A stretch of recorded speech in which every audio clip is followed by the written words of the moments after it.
연말이 다가오면서 국내 금융기관들도 속속 내년 전망을 내놓고 있습니다. 최근 한국금융연구원이 경제 전망을 발표했는데요. 자세한 소식 경제부 이태규 기자와 알아보겠습니다. 안녕하십니까? 예, 안녕하세요. 네, 먼저 주목할 만한 내용부터 전해주시죠.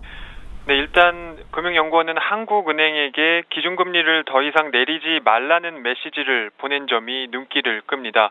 한국은행은 국내 경기 부진을 이유로 지난 8월과 15일 이렇게 두 차례에 걸쳐 금리를 총 0.5%포인트 내렸는데요.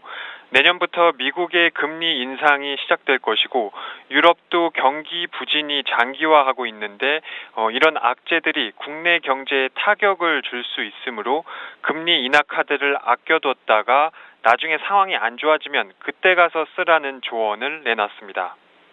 올해 성장률 전망치도 나왔다던데 어떻습니까? 그렇습니다. 금융연구원은 올해 경제성장률 전망치를 3.5%로 지난 8월에 3.9%에서 0.4%포인트 낮췄습니다. 이는 한국은행의 전망과 부합하는 수치입니다. 그렇다면 내년 전망은 어떻게 나왔습니까? 네, 금융연구원은 내년 전망을 올해보다 소폭 높은 3.7%로 내다봤습니다. 세계 경제가 호전되고 수출이 증가할 수 있다는 것인데요. 그런데 단서를 달았습니다.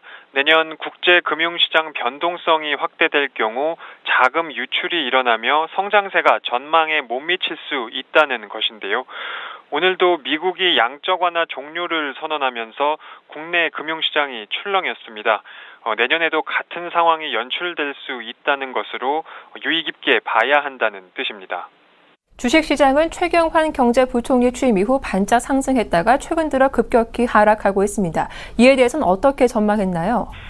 네, 내년 상반기까지는 주식시장이 약세를 보이겠지만 하반기에는 미국의 경기 회복이 본격화하면서 우리 주식시장도 점진적으로 상승할 것으로 예상했습니다.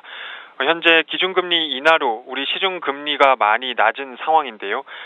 내년에는 미국 금리가 인상되면서 우리도 서서히 상승할 것으로 진단했습니다. 이 경우 막대한 가계부채의 상환 문제가 불거질 것으로 보입니다.